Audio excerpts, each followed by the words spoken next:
Welcome back, ladies and gentlemen. We're about to get into the last match of day one here at Singapore as Cloud9 will be taking on KaBuM eSports. Earlier today, KaBuM lost to Najin White Shield by being strategically outplayed across the map. And just 2 games ago, Cloud9 took down Alliance by outplaying them strategically. Prolly, High outplayed Froggen in that matchup. For sure. 99 CS at 10 minutes. It is as near to perfect as you can get. Talk to me about the play, talk to me about High and Cloud9 and how they're looking in their first game. I think a lot of teams are kind of undervaluing Syndra and not really understanding what she brings. And High, that's just perfect champion for High. Has super early game potential and a lot of potential to stand up on its own 2 legs. So High was able to push his advantage without any jungle pressure. And if you watch throughout that game, he's taking Wraiths and Wolves whenever he wants. And on the other side, Froggen can't take jungle camps when he wants, because if he leaves, Syndra will be back in that lane shoving to the turret. Yeah, KaBuM on the other side, they put up a decent showing against Najin Shield. I don't think they were absolutely smashed in the laning phase, which is quite positive. Freak, I know you were talking quite highly of the Brazilian scene in this squad. Yeah. Do you think they're going to put up a better fight against Cloud9? So I think KaBuM is going to be somewhat like AHQ was back in Group Stage 1, where honestly they're better than people think. Okay, Dark Pass didn't do very well. Brazil, I think, is ahead of the curve there. I think the top Brazilian teams could actually qualify for like the North American LCS, for example. Probably, careful, Tinon's coming for you. But honestly, like, it's an underrated region. There's actually a lot of good players there. I talked about it in the previous show. They're a region that's been importing some players, and yet KaBuM was able to beat out the teams that had imported some sort of B-tier Korean. So they are a team that I think can pull out a couple of wins. We'll see. I think they're worth talking about, but they are, of course, an underdog. Cloud9 is just one of the most consistent teams in North American history. I mean, Cloud9 is synonymous with just being top tier NA. They are like the cornerstone of North American talent. So it'd be really surprising for me if KaBuM even won one lane. Probably final thought before we move on. I do want to ask Freak, since you're a big KaBumer. Yeah. Who's the star of KaBuM? Honestly, to me, it's Tinons. He is a very good mid laner. He's actually a player who's going to pull bans. His Orianna, I want to see it come out here. He's been very good with it. And he sort of was one of the big factors that carried them in the wildcard qualifier. So two things. Number one, analysts are not queuing their own replays. Number two, analysts are not asking their own questions. Yeah. Screw it, I'll do some analysis. Tinons is undefeated in Orianna from their regional playoffs as well as international wildcard. In how many games? Booyah. 7-0. Oh, I need to correct myself, by the way. He's coming for all your Let's jobs. roll this on. You're all bottom tier LCS. Earlier today, guys, hashtag KaBuM was actually trending on Twitter worldwide, so they might be the underdogs in this game, but they've got a massive amount of support from their fans back in Brazil. We'll see if they've learned some from that previous game. We're going to throw over to the casters, but before that, let's hear how Cloud9's High has been burning things up in the Korean solo queue. I'm excited to play. It's been about like a month since we've done something competitive. We've been practicing in Korea for the last 3 weeks, and I'm just excited to play now. I've been doing well in the Korean solo queue. Just the games went really well for me. I have kind of hit a peak for the moment. High just won like 10 straight games. The early matches mattered a lot because it determines your MMR. And since he won like 10 straight games, his MMR became really high compared to me. 프로랭크에서 보면은 미드 라인을 섰을 때 자기 포지션을 섰을 때 확실히 캐리력이 있는 선수인 것 같은데. He was playing a lot of the roles. So he was taking support, he was taking mid, he was taking AD. He wasn't like only playing his mid lane role. Being selfless and shot caller helped him win a lot of solo queue games. I feel like playing a lot of solo queue, which me and him did, will strengthen us as players and can only be positive. I was kind of expecting a mid laner to make it first, like Bjergsen or Froggen, but High kind of surprised me because he wasn't like the guy to look out for to make it first. So him making it first was really impressive, actually. It always means something if you just get to the top and you like to stay there for a while. So he was like the only guy getting challenger there. Korean solo queue fits him very well. I don't necessarily think my challenger solo queue games will help that much for performance, but it helps more than it hurts. High's been working super hard and doing well in solo queue, and it has translated into our scrims. Like he's been doing really well in almost all the games. So I think High will have a really big impact in Worlds for us this year. Well, we'll see if High's performance in Korean solo queue will help to carry his team. So far, we could say so good for Cloud9 and High. We're going to check out the starting lineups, though, for this game. On the blue side, it's Cloud9 from North America, with, of course, Balls in the top lane, Meteors in the jungle, High in the mid lane, Sneaky on AD carry, and Lemon Nation on support. And on the red side, it's Brazil's KaBuM eSports. In the top lane, it's Lep. In the jungle is Danagorn. Mid lane, it's Tinones. At AD carry, Minerva. And the support is Dans. Yeah, and we really just saw the momentum that Cloud9 is probably going to have in their game against Alliance. However, KaBuM did have to play what is most likely the most difficult team in the group. They had to play Naj and Shield. It wasn't necessarily pretty. I believe they got 1 kill in the whole set of shenanigans there. They're obviously the underdog, as the analyst desk was saying. But how much of an underdog? Because Freak seemed quite confident in the fact that they could be the AHQ type team that we saw from groups A and B last week in Taipei. They themselves managed to take a win off EDG right in the very last moment and force that tiebreaker match. Can KaBuM do it in this group, though? I mean, I cast the international wild card in Seattle with Freak, and they were definitely really dominant in that one against the Latin American team. So I'm not sure, because it's all about these teams that are amazing, but it's all about relative power. A team like Dark Passage was completely undefeated in their region and then was completely steamrolled on the world stage. And like Doublelift was saying, Cloud9 is the pinnacle of North American excellence. So it's not like they're just going to play a North American team, they're going to play Cloud9. Well, if they're going to focus on anything, it'd definitely be get either Minerva going, get that AD carry spot in a strong position for them. Dan's the shot caller. We'll see him making quite a bit of calls throughout the game, but the picks and bans, we'll see what Lemon Nation can do with these for Cloud9. We already see the Kale, Maokai and Kazakhs coming out to stop Danagorn and that top lane Lep. So, first 3 bans then already in from KaBuM, and Zed, I feel, a good choice to get rid of. We do see, though, that Meteor's going to have first pick coming his way. They actually take Lee Sin. They banned out Kazakhs themselves, of course, which was a champion that Meteors ran that last time around. Poppy and Nah. Playing the crowd a bit. Not sure about that one. As they double lock in and everyone explodes. But no, I think the Lee Sin first pick is just to try and diminish the playmaking potential from Danagorn. Cloud9 feels like the only way they lose this game is if KaBuM can successfully pick a bunch of playmakers and then basically, there's a word for this, complete on a bunch of really high-risk plays, convert a bunch of really high-risk plays.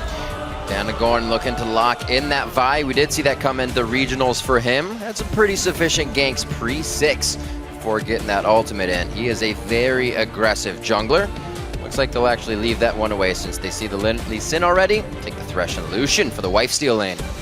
Yeah, I think they'll be happy with that for the first couple of picks, get themselves onto something comfortable here. It's no secret that Minerva is going to be a big part of getting this team going. We'll see how KaBuM can translate from these picks into the game itself. For Cloud9 then, jungler already locked in here for Meteors, and what are they actually going to add into this one? Of course, Zed taken away from High. We'll see if he actually goes for something for that mid lane in this second round of choices, with a couple of different options being taken off the table. At this point, there's still a hell of a lot open for him. Yeah, I almost feel, Joe, like something has fundamentally changed with Cloud9's pick and ban phase, because this is now 2 games in a row here at Worlds where they're waiting until near the end of the clock. Obviously, the double lock-in is the smart thing to do. Never lock in one champion and then wait on the next, because it will give the other team more time to prepare for your pick. But they're just doing a lot more discussion than they previously would. It used to be everything just shoots back and forth really quickly. They're still getting strong and powerful picks, but they're much more sure or cautious about it here at Worlds than they were in NALCS. Definitely putting a little twist on the thought process KaBuM has to choose each champion. They just see it and then they are forced to answer what they have going. Obviously, they do want to create something that will be able to stop Cloud9 and whatever the composition they're putting together, but is it safer for them to kind of just play what they know how to play and kind of go straight down the line with their comfort? I feel like KaBuM are going to have to take some calculated risks to pull off upsets in this group. I mean, they, I think themselves have got not too much to lose. Of course, a massive Brazilian fan base that they have. stood behind them. So, pulling out a win here against any of these teams will be a massive deal for them. They decided in their second round to lock in Jarvan for the jungle there for Danagon, and of course taking Lulu as well. As an example, AHQ picked Blitzcrank multiple times in their group back in Taiwan, mainly because of the playmaking potential. It never paid off for them, but it was still their attempt in swinging team fights in their favor. Thresh is a similar style playmaker. I'm expecting Tanones maybe to just play Orianna, honestly, because he will be able to make plays on that. Cloud9, though, picking their tried and true. Yeah, the Janna goes in for support. See Dan's taking that Thresh. Didn't see it at the International Wildcard Tournament, but they will throw it in for this composition, and Hai gets the Yasuo. We were saying, or I think it was Crepo was saying, or no, probably something he can stand on his own 2 feet as well as carry the game if necessary. So again, he locks in that champion and an all-around huge scaling team into the late game here for Cloud9. Yeah, it's a whole bunch of scaling. Again, the Janna for the safe disengage. That will come in so handy against Jarvan. And I really wonder what Chanones is going to pick against Hai here. As Freak was saying, he would be the star for this team if one is to emerge. That's right. That Orianna is up. See if that is the choice for them. There's a lot of discussion going on there, back and forth with KaBuM, and he will end up playing the Syndra. So Tinone's got to come out big here. I mean, it's a calculated risk in the sense that they don't want to lose lanes. They need to try and control them here. Syndra is a stronger laner than Orianna against Yasuo. We've already seen today Xiao Syndra come out on top of Cool's Yasuo, so it's a matchup that can tilt a little in Syndra's favor. It's a skill matchup, though, with all things considered, but I do not disagree with that pick from Tinones. Meteos on his Lee Sin, ready to create aggression, as well as Danagorn, somebody, as we said, likes to really just get in the face of his opponents. I believe this is going to be quite an aggressive game here. As KaBuM watching Cloud9 play a little bit safe in their early game. I think they may try to take it to him.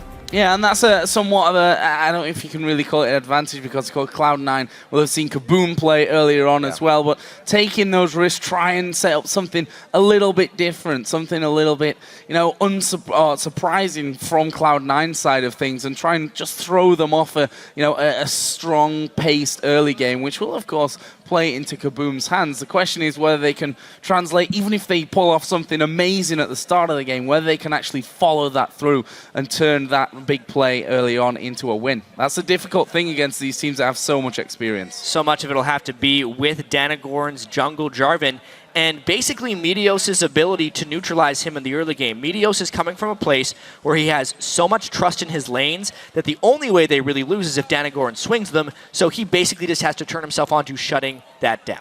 So guys, don't forget that you can vote on Twitter who you think is going to win this game. Tweet hashtag C9win or hashtag KBM win to @LOL eSports, and we'll check out your vote shortly. But for now, we are going to get into game. It's Cloud9 versus KaBuM. And can KaBuM pull off an upset here against Cloud9? It'd be a massive one at this stage. A massive one indeed. The champion select elimination was able to come up with for the team is very scary.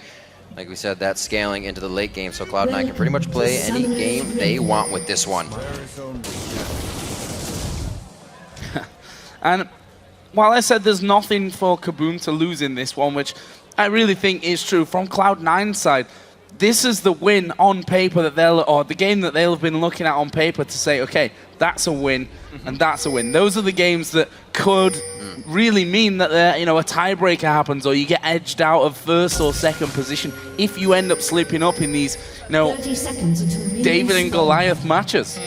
And we know that Cloud9 actually understands the potential for this upset. I've talked to multiple Cloud9 members, and they have legitimate fear of KaBuM and the upset potential, because they know that KaBuM isn't coming into this with the mindset of having to go 4-2 or having to win the group. They're coming in with the mindset that if they win a game, the World Championship is a success for them. And that gives you a lot of freedom strategically and as far as risk-taking goes that could very well play a spoiler for one of these favored teams. Well, it doesn't look like too many risks as of yet. They want to make sure, as we heard the analyst desk say, a strong laning phase. Not thinking that Cloud9 would let up in any one of those lanes, so it's up to KaBuM really to get at least an advantage in one of those lanes that could carry, hopefully, Tinones. And you can see right here, Cloud9 playing no different against KaBuM than they would against other opponents, much like they do in the North American playoffs, much like they did against Alliance. They are doing the 80 carry in the top lane to neutralize the laning phase and get Sneaky some free farm. I see that Lep is headed up in that general direction.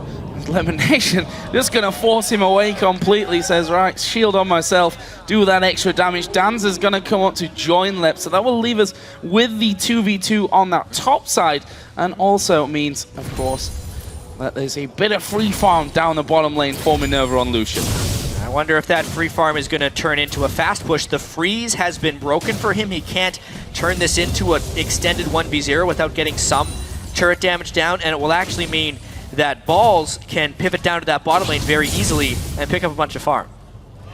Well, he knows, we know Balls loves to just stay in lane and keep himself safe until he can make a huge impact on it. Clicked on that CS. I saw it. He stopped halfway. This is KaBuM not playing the swap properly.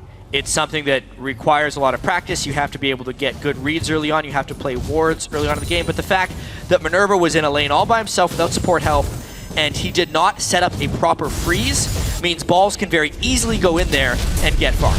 Oh, Meteor's actually connecting with the Q there onto Danagon. They're both double buff. Where are the mid lane? Is Danagon actually going deep onto Meteors? Couldn't quite get that knock up, and now High trying to turn this one around. He's going to get a lot of damage off. Who's he going for? Puts the Ignite towards Danagon. He wants those double buffs, and Danagon flashes to the safety of the brush. If Danagon did not flash at that exact moment, High had the point blank knock-up on it, and it would have been the double buff. So High, despite burning his Ignite there, definitely pressures Danagon, and it should give Meteos a leg up. Playing the flow very nicely, gets in for more damage on the Tinones. We saw this between Cool earlier as well. Xiao, he was taking a bit of damage, but Xiao was able to play that Syndra very strong. So Tinones, with the damage he's taken, still in a good position here. 17 to 21, not too bad on CS. As High tries to keep it aggressive. So after the first few waves in that mid lane, there is going to be High that has a slight advantage. The AD carries are actually sneaky with that 2-on-2 pressure that is edging ahead of that of Minerva, who of course is now in a full-on one-on-one versus Balls, and there's a good amount of damage here coming out from Balls. He needs to be careful here as Danagon comes down, and well, read like a book really. Balls has gone back toward the Tribush, but will he realize that Danagon's in there? He's got good range, no flash to go even further though. It was a choose your own adventure, and he definitely chose the wrong one in that path. He does not have the ward in the right spot, but Danagon is really waiting on this one. Maybe for the last burst of mana to come out of Balls here, or maybe that rune. He's hoping for the Rune Prison, that's exactly it. They just don't bother waiting any longer, and it means Balls was not trapped in any cast animation, so he could easily flash the Flag combo. So, the flash down. We'll see if Danagon can keep the aggression up from lane to lane. Means that Meteos that entire time though farming the top side of his jungle. He's almost approaching a 10 CS lead, and he's going to keep that trend going as he heads onto the bottom side and towards his own racers. Lep doing some good damage there towards Lemon Nation. The hook coming out. Max range landing onto Sneaky. Not followed through. The flay does come in, and a bit of pressure there in that 2v2. A bit of miscommunication. That was the ward coming in from Lep. Danz didn't think he was going to hit that one possibly either, but it's good harass, and they keep it strong in this lane. And we've seen this through a lot of the teams that end up near the bottom of these groups of worlds. The laning phase is usually quite close. We've actually yet to see a laning phase twist in the favor of the underdog. If that happened, I'd be fascinated into seeing how that progresses on the game, because as of now, if the lane is close, the better team will play off better. But that's another hook. That could be a kill. All the shields in defense right now. Lemon Nation low on mana. The Ignite goes down. It's High flashing in. Oh, he dashes through him. The exhaust is down. Can he still keep it? One last Q. High to pick up first blood. Oh! What a play from Danz to save Lep more than once. Also gets the grab, but there's nobody there to pick up on it. Great play from the support of KaBuM. And the amount of pressure lost by that monstrous roam up top from High is going to buy so much time for Tinones in this mid lane to pull ahead of High. You can see there the farm 50 to 37. Tinones doing a good job. Will also get some minion damage onto that turret. So not all bad here for KaBuM. Minerva continues to farm, has now pulled ahead because of the fact that Sneaky and Lemon Nation had to back away from that top lane. Should be able to push it straight through onto the turret. Meanwhile, Lep will use his teleport to get up there on that top lane and get a decent wave of farm as well. A really nice chunk there. Thought they were going to miss it, but the teleport was still up. Fiendish Codex buys for both Tinones and Lep on their first backs to keep themselves a bit more powerful in lane. Minerva safely backing. Dan's on the roam everywhere right now, trying to keep the wards up, trying to keep Meteos out of some dangerous positions that could really put KaBuM behind here. 7.5 minutes in. Really great back and forth so far from both teams. Still feel that KaBuM, despite having this good early lane phase, have to make plays, have to have a bigger lead going through into the phase of the game where Cloud9 are going to be stronger than them. But we've seen surprises already. I don't think anyone expected AHQ to pull out that win against EDG last week in Taipei. We'll see if KaBuM can do that here over Cloud9. Of course, sit 1-0 in the group after that great victory against Alliance earlier on today. You can see Meteos here doing his red buff, and we'll see if that means then a visit towards this mid lane. I don't think the bottom's much of a question. Actually pushed quite far out as Minerva having a good little trade there with Sneaky. He's got the level advantage in that bottom lane, and he's trying to bully that weak mid game from Trist. Sneaky has not actually respected the 2v2 lane matchup in the slightest with this item build. He's won an Avarice Blade first. You'll actually often see a Trist build an early pickaxe and then go into a static shiv, so the pickaxe gives him some type of trading potential in lane. He's basically doing nothing in that lane right now, so they're playing victim to KaBuM's superior laning phase at the moment. Very surprised they're taking trades here. BF Lucian to just that gold generation. Not going to work out too well for Sneaky, but the shields are coming in big from Lemon Nation. Meteos and High trying to get in. Great ward here coming in from KaBuM, already in the death brush. They'll see this pink ward. Nah, possibly not. Don't take the time to take that. Looks like they're going to try to work something off of this. Danagorn, I love it. He sees something and he wants to try and make a play off. Trying to force that bottom lane all the way through onto Sneaky's tower here as well. Lemon Nation already leaving the lane to get a ward inside of the river and make sure that KaBuM don't just go straight in there for that dragon. But with this lane pushing up, there is definitely a possibility of that happening. However, Meteos on the bottom side, just in case a dive comes in. We see Danagorn and Tinones entering the jungle, but this is maybe not where they want to be. Come up behind High. He's already got himself in a safe position. Great job in mid. No, nobody's here. And I want to stand right in the mid. Yeah, based on the positioning of Meteos, setting up for all these counter ganks, even the itemization of Sneaky, it's almost as if they were expecting KaBuM to just lose their minds and do these really crazy, aggressive, high-risk plays, because that's what all of us were expecting from KaBuM. But what KaBuM is doing is they're just playing standard, strong lanes with solid vision control. And because Cloud9 has postured themselves so defensively, they're having to give up a lot of stuff to KaBuM. This dragon's going to be an attempted steal. And as long as they wait it out, Meteos won't be able to make it in. Oh no! Stolen away there. Meteos is going to pay the price, though. Will go down for first blood. But getting in there nicely. I'm quite surprised that after that ward actually went down, that someone didn't move to the backside, try and block that Q from coming through. But it was a smite, of course, from Meteos that got them that pickup on the dragon. It leaves Cloud9, after all that said and done, not 1,000, not quite that much just yet, 100 or so gold in the lead here over KaBuM, 10.5 minutes in. And that bottom lane, once again, going to be starting to push out as Lep and Balls going head to head, and Lep losing far too much health there. He needs to be careful, although Balls is on decently low HP. Yeah, the late game scaling of Cloud9 is vastly superior. Rise plus Trist and the disengage from Janna. But with that being said, this early pressure and mid-game potential from KaBuM is pretty great. We'll see what Tinones can do with this double buff on Cinder, because he's out CS High by a pretty big margin. Some of that's from the roam that High did top lane, some of that's now that he has the double buffs, but it's Tinones' time to shine. And we also have Minerva, 95-72 on Sneaky, so they're taking hold when they need to with the damage, putting it in their belts as well. That pickaxe coming in onto Minerva, helping him trade with Sneaky in the bottom lane. Really, we've seen the shield be defensive for Sneaky, not really trade-oriented here. Dan's and Minerva continuously little poke plays. He gets seen out by the ward. Little off on his sweeper there. Not a problem. Pink ward going down, and that will mean that Jarvan can come through for that lane gang. They need to clear out those minions, though, because they will have vision on the top side of that brush. And may even give things away if they just try and fast push that one. Sneaky actually going out with his ultimate. There's the hook coming in. Goes wide. Lemon Nation will flash away from the flag and drag of Danagon, and nicely avoided from Cloud9. Yeah, that was some pretty swift play there by Lemon Nation. If any of those spells landed, he was dead to rights, but he burns Flash, does not even have to burn his ultimate, and he escapes that gank unscathed. Sneaky using his ult on that.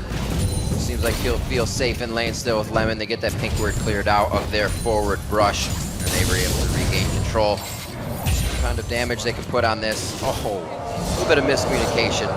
Didn't take the minion out first, but they still pick up a safe lane here. Maybe a roam from Tinones. Looks like they want to get inside the jungle. They don't have too much vision on it, but they do see Meteos here and there. They want to make sure he's not making any of the plays. A lot of aggression coming in. Cloud9 collapses towards the top of Dragon, but nothing comes of it. Yeah, and a very quick flash by Tinones. He knew that he was out of position, and he immediately had to retreat. But with that collapse from the Cloud9 bottom lane, it does expose the bottom lane itself to being taken down. Oh, I think, man, left being off a little more than he can chew there. Has to use the wild growth. How to go back at walls.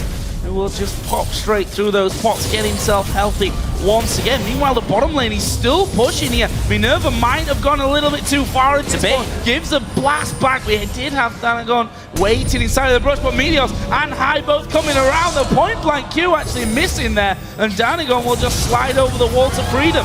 Nice grab, the box is down. Lemon's caught in the Cataclysm. Heal comes out from Sneaky, so they are still well within staying in this fight. It's gonna be Minerva going down. That's the 80 carry DPS out of the fight. The teleport comes in as well. They're gonna know it's gonna be stopped in the top lane actually. It was left with enough mana, but does he bring in a fight that he does not want? The Spell Flux able to come out and take him down. And just like that, Cloud9 gets 3 for 0. It took them 13.5 minutes to set up a play, but they were able to find one right there. The collapse down from the mid lane worked this time for High, and they just clean up from top to bottom. Almost 1,000 gold lead here with 2 minutes until that dragon comes up. Let's have another look at that one in the top lane. Balls 1v1 stop from TPing and says, okay, then I'll kill you instead. Yeah, I think that was just one of those situations where Balls knew he was already in a favorable position in lane, so he didn't care if the teleport got interrupted. If he gets to teleport down bottom lane, he gets a kill. If Lulu's gonna dare to interrupt him, he'll just kill Lulu. So it was a smart, heady play by Balls, and he gets a kill anyway. Minute and 30 coming in on Dragon. Looks like they will be able to lock down a bit of vision, but KaBuM has the same thing in mind. Coming out with a few pink wards. Going to be able to help this out more with sweepers. The orb already grabbed from Minerva. Definitely doesn't want to be caught out in these occasions. Credit as well to KaBuM at this point. If you look at the minimap, the bottom side of Cloud9's jungle is pretty much all warded up. There's a pink ward in the side of the red buff and one in the tri-bush there for Cloud9, but still a couple of deep wards out of KaBuM. They don't have one in this top lane though, which could be a problem if they decide to dive on through. Let will try and speed himself up. The Q will land. He's going to go in front of him. Wild growth is used from Let. They get his ultimate and might just be able to finish the tower now. Yeah, but in the meanwhile, KaBuM is pushing down that mid lane using that attack speed from Jarvan. They're answering most of Cloud9's moves pretty well. Well, a little too far behind. Blocking a few, but not all. And such a great early game here. They said the lanes couldn't or wouldn't be won on the analyst desk, but KaBuM's doing everything they can to keep the pressure onto Cloud9. We've seen, as you said, Cloud9 play that safe game no matter who they're up against. Seems like KaBuM has found that as a way where they can get under their skin. Cloud9 is playing remarkably safe in this one as well. I'm actually very surprised that Sneaky decided to go straight for the Static Shiv instead of stopping in the middle for a pickaxe, so he'd at least have some type of trading against Minerva. Now with the Static Shiv, he can be respectable in this next dragon fight, if that's what it comes to. Well, it looks like he will. The dragon just pulled out of its pit. Meanwhile, Let is going to be having a go on this top turret. He does have teleport available to him if he's going to come down. Minerva will use an early cull in there. They pulled in balls and half-decent damage done to him. There is the TP coming on top, but he's got no HP left. He comes in with nothing, and Cloud9 just kill him off. Bit of a whoopsie. Not a good TP. Not in the slightest. Left, it probably seemed so good in his head, but he just was not in sync with the rest of the team. Danny Gordon was not initiating. They had no stun follow-up. He just gets blown up. I think Kobe would say something about that. But moving on, That's, 4-1, 17 minutes on the clock, and a 3,000 gold lead is what Cloud9 is looking at right now. They were actually, it's kind of like a mousetrap. They were kind of leading KaBuM into where they wanted and when they wanted to fight. They warded up perfectly, and they bit as soon as they were able to. 2-1 in turrets. KaBuM still has a bit of map pressure on that front, but is it going to be enough to carry them through this mid part of the game? The Rod of Age is already charging. We see a few core items built up on High and Sneaky with the static shivs here, and they're not afraid to start making plays. Feel is fairly reminiscent of the Alliance game, right? Play it safe, slowly but surely get yourself a lead, and well, if you look down their team comp, that suits them fine. Yes, maybe they're not going to flashy win up in 20 minutes over KaBuM, but that's not really what counts at the end of the day. Lep once again may be in trouble. That top turret is very low. Actually, Balls pulls the aggro early on. Lep uses an early wild growth, and now Danzer's coming in as well with the Thresh. What can he do? Whoa! Kick there into both of his teammates, and that should be the end of that one. Not the easiest thing to do. An escape right there. Just getting the geometry just right to knock all three of them up. Because math. Hey, right there, maybe KaBuM gets a turret on the backside, but Cloud9's going to really get mid lane and bottom lane out of this. There's another one. Outer 3 are dropped. They can start to easily move into Cloud9's jungle, but wait a minute, Sneaky's trying to easily move into a little bit of Minerva's personal bubble. Takes him down. He'll be out of the game for a little bit here. High trying to take it out with Tinones. He wants a blue buff, but it doesn't look like he's going to get it. And Tinone says, get off of my turret right now. Trade a kill, and he may not go down. No, he's going to go down. The last tick hits, and that's a shutdown, actually, on the Tinones. High was playing a very dangerous game, dancing around a turret there in the face of a DFG Syndra. The DFG active didn't actually get used by Tinones there, so a little bit of a misplay.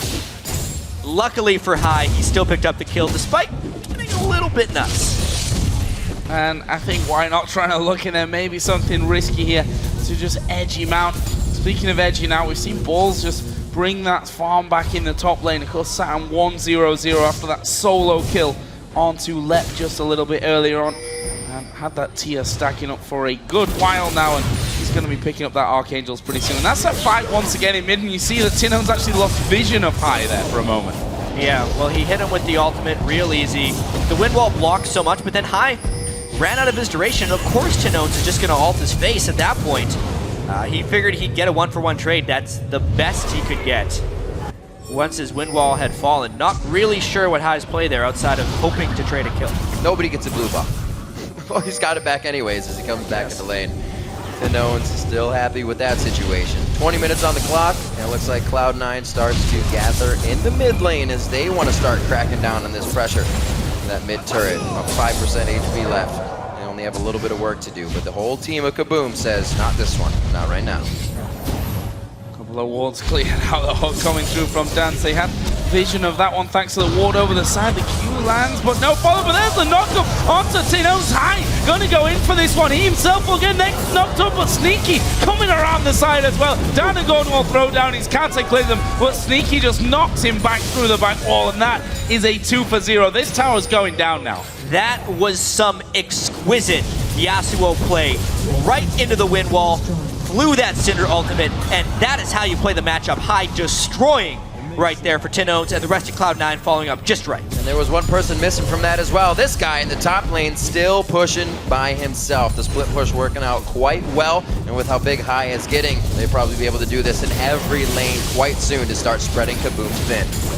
Now, and of course, Rye's not going to be taking those turrets down very quickly, but if you get that entire time all on your own, you're still going to take chunks out of the turrets. The rest of the team come through, and that will be at 21 minutes into the game. Well, we're closing in to a 10,000 gold lead at this point. 8-2 up in kills, 2 with the AD carry, 3 in the mid lane. Spread really nicely across the entire board. And this is that knock-up and ultimate from Yasuo again onto Tino. Yeah, the impressive thing to me wasn't the initiation, it was that wind wall. At the very moment when he spread between Tinones, it's like, okay, now is the time we'll try to retaliate. Let's make that an impossible feat. So he throws out the wind wall, Cinder can't fight back, High takes almost no damage, and they get 2 kills.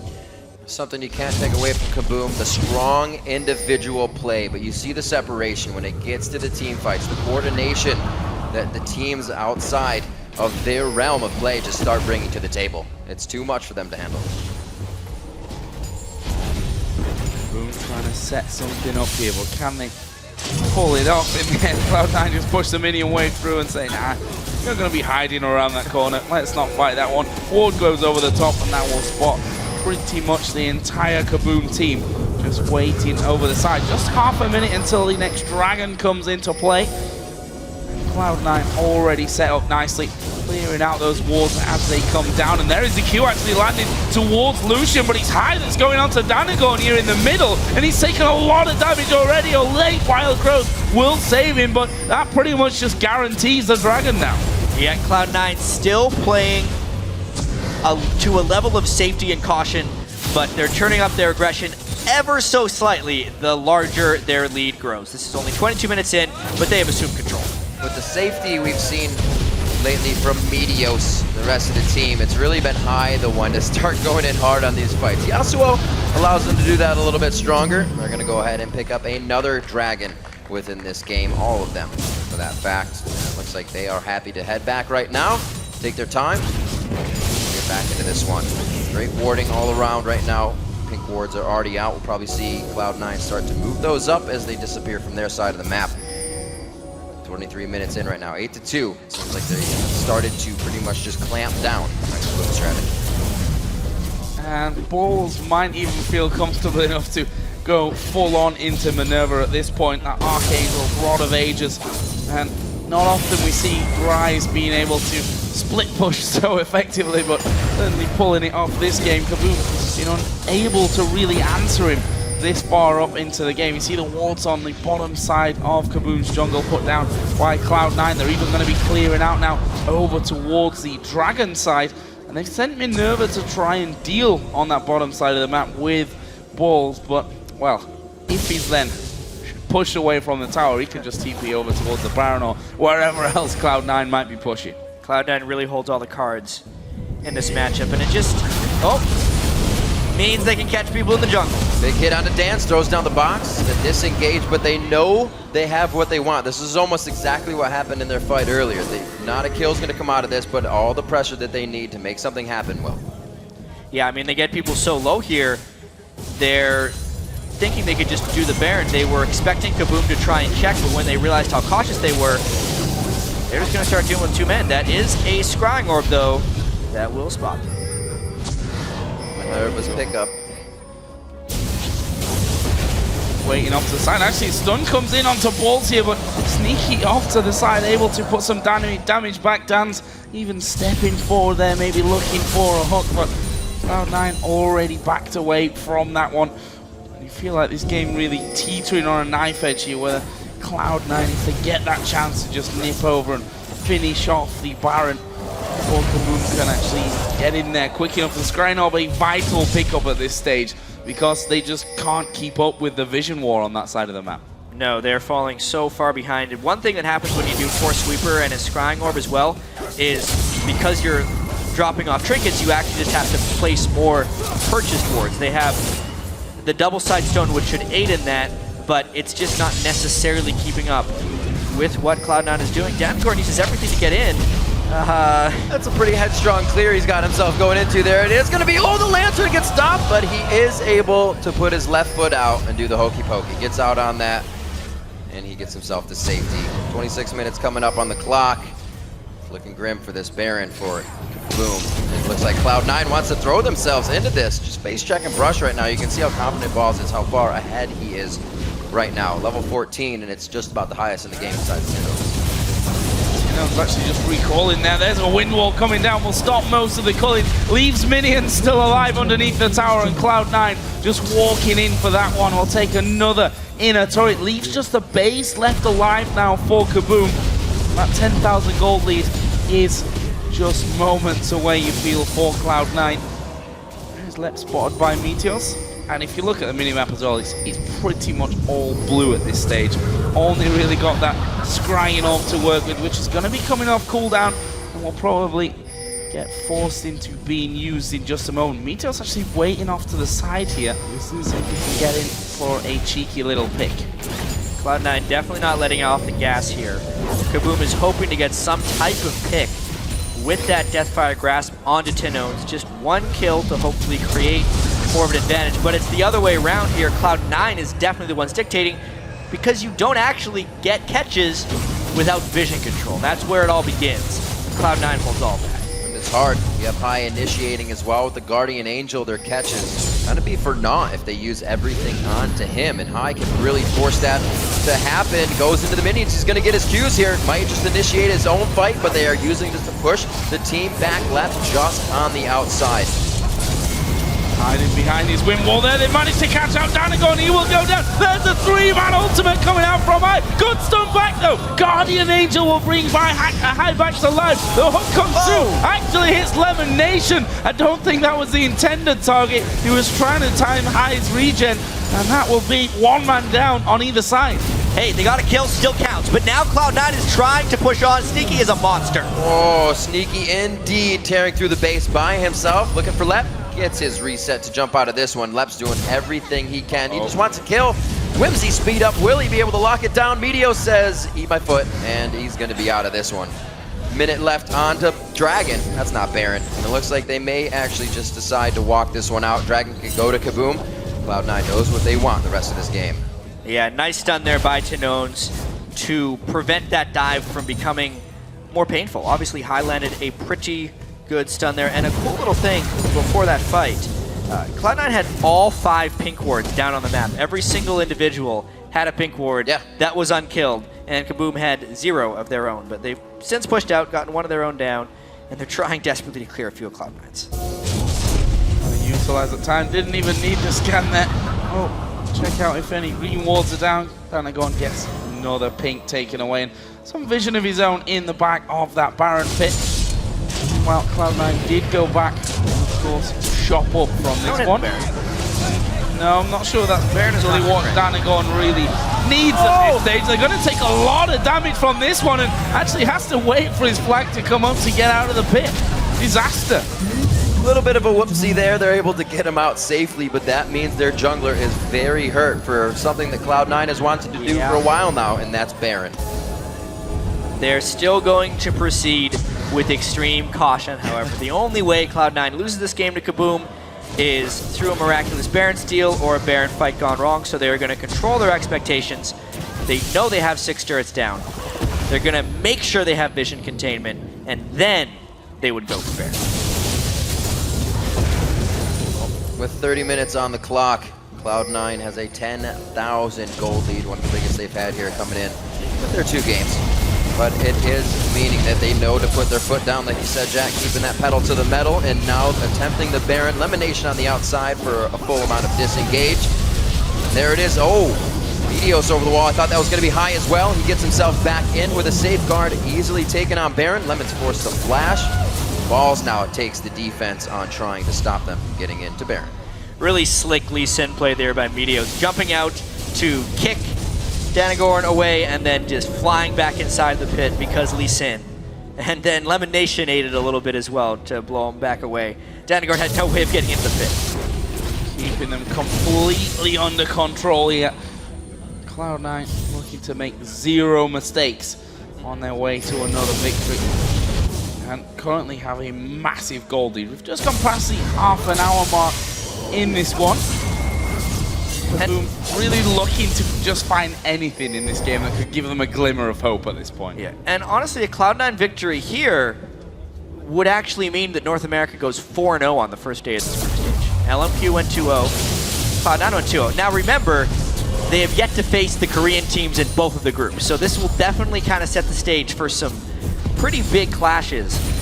Heavy favored Korean teams versus LMQ, definitely not expected to go 2-0 today, but early showings is a strong show for North America here in these groups. A lot of momentum that they would need as the fans consider it to go against those teams. And right now they're using all that momentum to just take out each member of KaBuM methodically. Surgically removing him from the map now, looking at the middle inhibitor turret as trying to engage over the wall.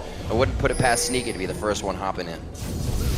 Well, the They're going to wait, at least for now, for that next minion wave to come around. You can see Meteor stepping forward high. Will also get up in KaBuM's faces, but they take that inhib turret without any push back from KaBuM. The inhibitor itself will go down. And to be honest, Minerva's still down for 15 seconds here. I mean, if Cloud9 can get the right kind of fight, I don't know why they wouldn't continue to push on, aside from it being a little bit too risky. Not many minions to be working with right now for Cloud9, but they are definitely staying in that risky position. Midwave is just on the front step of KaBuM's base, and they have everything in HP and Baron buff and stats that they need to continue this fight. The next wave coming in, they're going to basically force KaBuM into doing something aggressive. Windball, this is just like an inhibitor turret at this point, except behind it is a Nexus. There is the second Nexus turret going down as well. KaBuM got no defense left alive. High gonna jump straight in there onto Tino, get one kill, but they're focusing the Nexus down, and Cloud9 gonna be picking up their second victory of the day. Couple of kills still left to be had here at the end, but they will finish it off. And a convincing win once again for Cloud9. And just like that, it was over. What seemed like a very slow start from Cloud9, potentially a little scary when KaBuM started getting some niceness in the lanes. Cloud9 kind of turned it on. They knew they had the strong mid game. They had the Janna for the... They didn't have the strong late game. They had the Janna for the mid game. And they definitely had the strategic advantage and the confidence to close this one off right. Able to stave off a bit of that Danagorn aggression from lane to lane on the Jarvan. Pretty much banned out a few of the junglers he would like to use this game. KaBuM doing what they can in the laning phase, but it seems that teams find them in the fight phase and are able to pick apart the mistakes. Yeah, and I feel like we've almost repeated this story quite a few times, because we saw a similar thing last week as well in Taipei, that the underdog teams did well in the laning phase, and I guess that's kind of the fundamentals that you learn from playing League of Legends right at the start. You learn to have a good laning phase first of all, and then they're falling apart when it comes to the more team-oriented plays. We saw Cloud9, they made literally no mistakes in that, or maybe here and there slightly too deep, but playing everything really by the book. And you're saying we use this to practice turning an early game good start into an actual victory. It's one of the reasons I actually like the World Championship in this sense, because we see players at different stages of competitiveness. We just get to see the strategic depth of League of Legends, because you know how good these guys are in lane. Mechanically, individually, they're all fairly good, but it really just comes down to the team play, and it's not even close in how these games go out. There is a super low % chance that some of these teams can take down the greater teams, and it's just, you never see this type of difference. The monstrous, I can't find the words for it, the monstrous differences in skill at the World Championship. Well, it's definitely been shown here quite a bit today. Teams doing all the homework that you'll find it. Don't worry about it. Eventually. Teams doing all the homework that they need to. And like you said, NA coming out very strong, as a lot of people put them kind of to the wayside, but we haven't seen them play who everybody wants them to play, and that's the Koreans. Yeah, both those games will happen tomorrow. As the European guy, I'll just stay quiet here on the end of the table. Not the greatest start for Europe, that is for sure. But of course, we are going to head back over to Quickshot and the analyst desk for more on that Cloud9 win. Thank you very much, Joe. I'm sitting in the analyst desk in LA, and I'm happy to support North American teams. Cloud9, once again, playing very, very well. I think I want to talk about KaBuM. Their lane swap, questionable. Jet touched on it. Crepa, I would like you to expand. But I think Dan's was an incredible thresh. And toe-to-toe, yes, KaBuM had stronger lanes. They bullied Cloud9 around for the first 10 or 12 minutes. Yeah, I think Cloud9 kind of played this with a little disrespect. Early game going double average play when you already have like a triple hyper carry comp into what is arguably like really strong laners. Then they definitely threw KaBuM off guard, because when the lane swap happened initially, Lucian immediately pushed in wave 1 into the tower because he was too late to freeze that. But then he pushed a second wave into the tower. He didn't start freezing. Balls came into the lane, got half a wave for free XP. Freeze started stacking up. Balls got way more. And then even in the top lane, the Lulu Thresh combination from KaBuM was actually beating Sneaky and Lemon in lane. So imagine if Minerva would have played that freeze out properly, Balls could have stayed under level, and they could have actually exploited their early game advantage. But even though Cloud9 went sloppy mode and went double average blade, they still won that game. So I do fear a little bit for Sneaky, honestly. Like, I was hyping him up as a very improved player towards the end of the split, but I know that when I was talking to Cloud9 near playoffs, they said, we lane swap every game because we're not sure of our bottom lane 2v2. they need to kind of step up a little bit. So they lane swap every game. And they've done so 2 times so far, both their games so far at Worlds as well. And in this game, you saw Sneaky go 40 CS down in a matchup where Trist is arguably a 50-50 matchup in Dilution. What? So it is.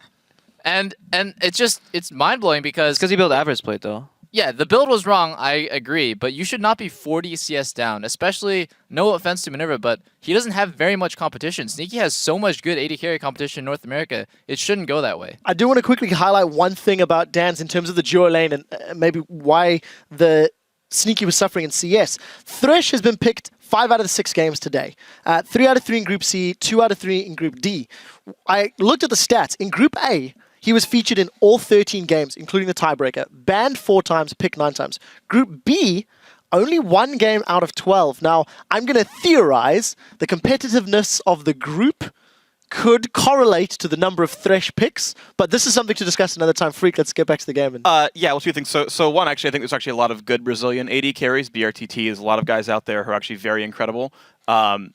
Maybe not as good as you, Deadlift. I know you're pretty much the godsend AD carry, but as far as the rest of it, I know you're referring to yourself as far as competition for Sneaky. But I know, I'm messing with you, but I think there actually are quite a number of good AD carries in Brazil. Okay. Second, though, you're implying that TSM is worse than like Dark Passage or something. TSM clearly the best team to ever exist in League of Legends, so I don't know why you're saying B wasn't competitive. But okay, yeah, but you're right. The laning phase was so darn good for KaBuM. Again, Tinones did great. We've now seen Syndra's be more ridiculous, probably. I'm sure you're loving seeing that. The laning phase is good. Cloud9, it's unfortunate for me to say this, but like they still look like the same team that played in North American regionals, where their early game is really weak. They wait for the team fights around, and they play this really, really passive game. And I hate seeing them on champions like Lee Sin that are normally playmakers, but instead he's just there to have a sight stone and wait for 30 minutes. And like you ban the Cosmic, which is the ideal jungler for the wait for 30 minutes jungle pattern.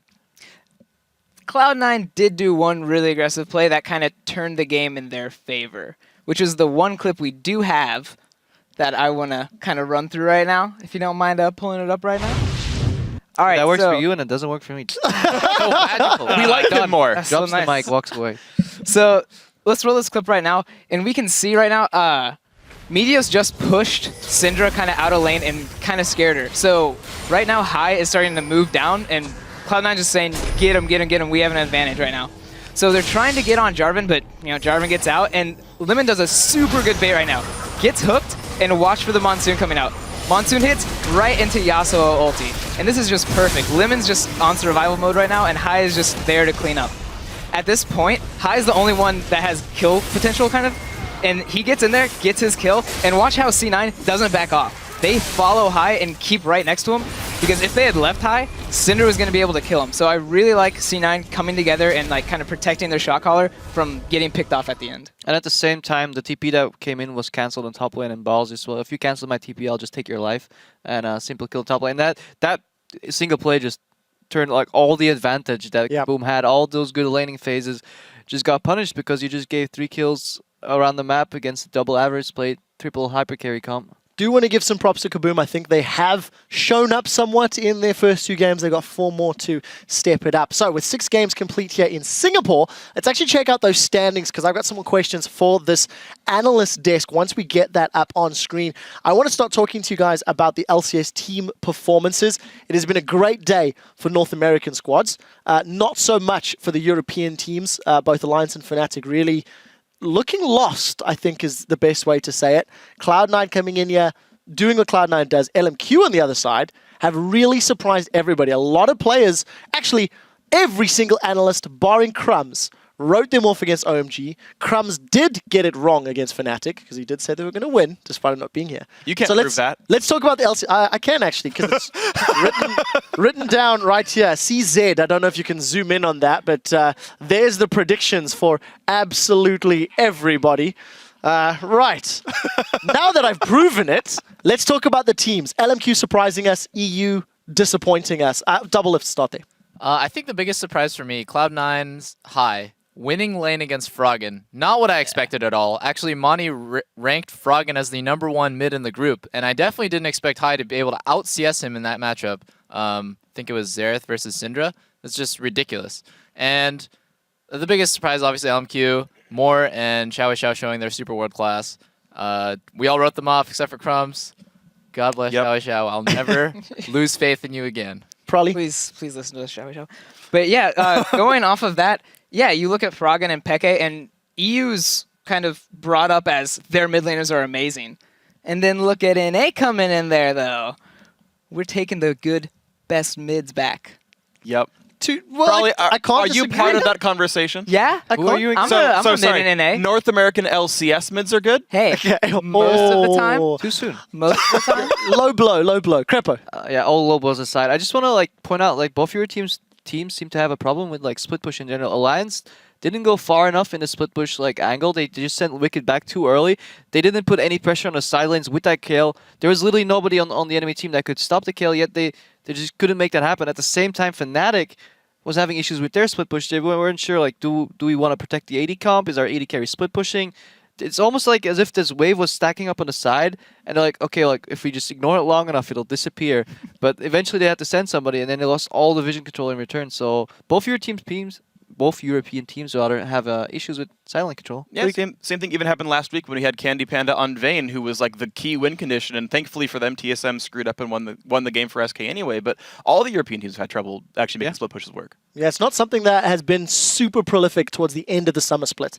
EU as a region was doing very well earlier in the end last year, but definitely not towards the end. So we talked about the LCS squads. I do want to pick your guys' brains about the Korean teams that we did see, despite it only being, I think, one game apiece for Najin, Shield, as well as Samsung Blue. We're going to see them more tomorrow, as well as OMG. OMG didn't really impress me today, maybe quite as much as I was expecting from them.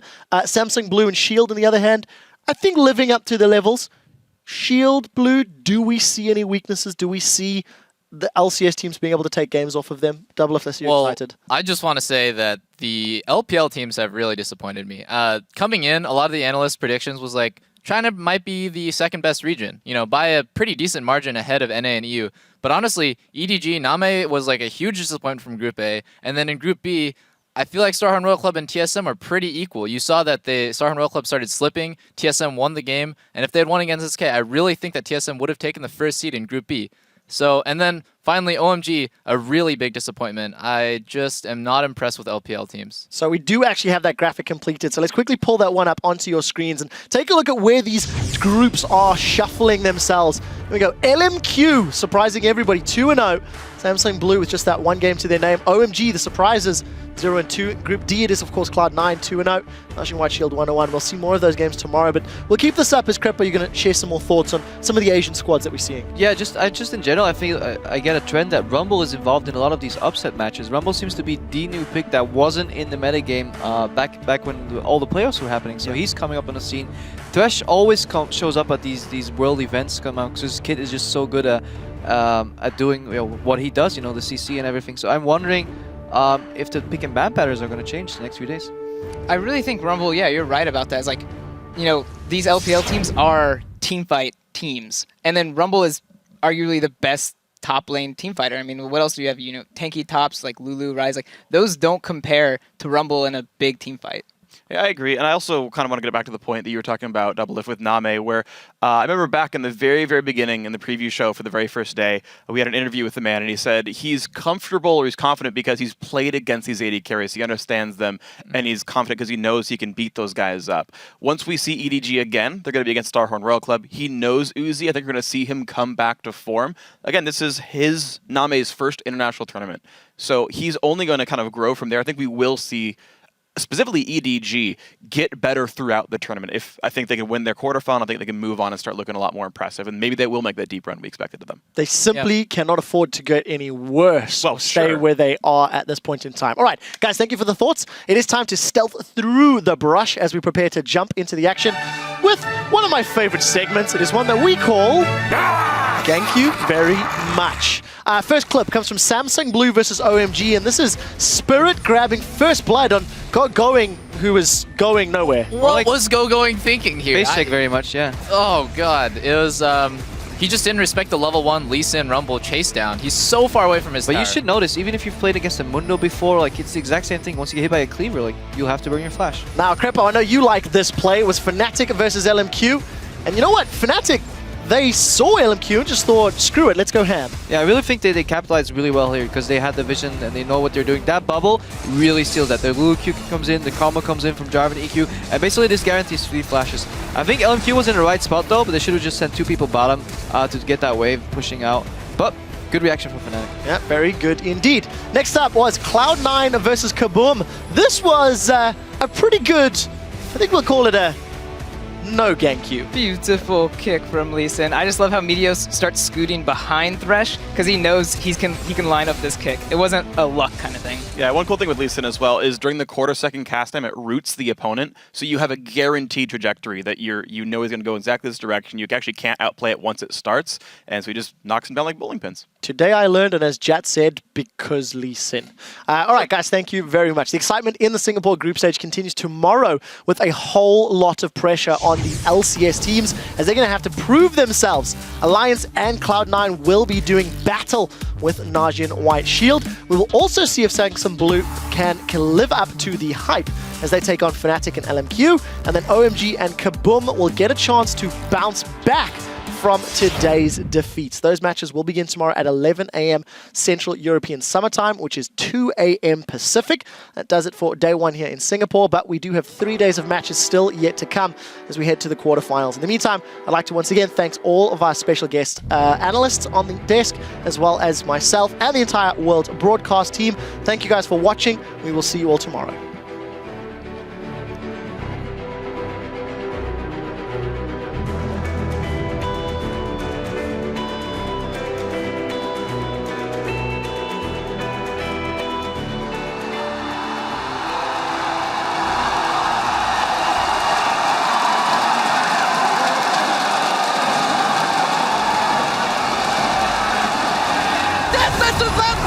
He gets the hook down. Sun jumps away with a poison, finishes him off. LMQ win game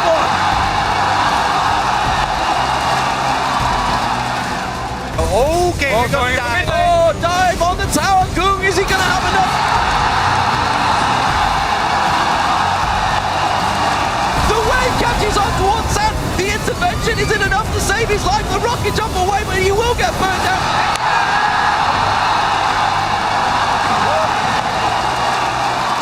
We are a team. Ideally. We win together and we lose together. Yeah, the Super Minions would end the game as long as they keep Alliance occupied. Gets bubbled in. Will they be able to get a good fight out of this? Zanya's thrown down in from balls, and it looks like they're actually pushing Alliance away from their base.